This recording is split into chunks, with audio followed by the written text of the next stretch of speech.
world. Sun Ra, a jazz musician in the 1950s, brought the Afrofuturism movement into public consciousness.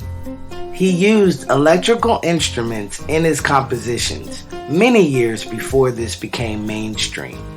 Sun Ra paved the way for the cosmic and spacey sounds of jazz and funk.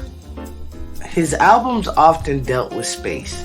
These include Space is the Place, Cosmic Tones for Mental Therapy, and We Travel the Spaceways. One of the movement's most well-known figures is Octavia Butler, an Afrofuturist writer. Octavia explored real-world themes of oppression, violence, and sexuality through imagining alternate versions of Earth.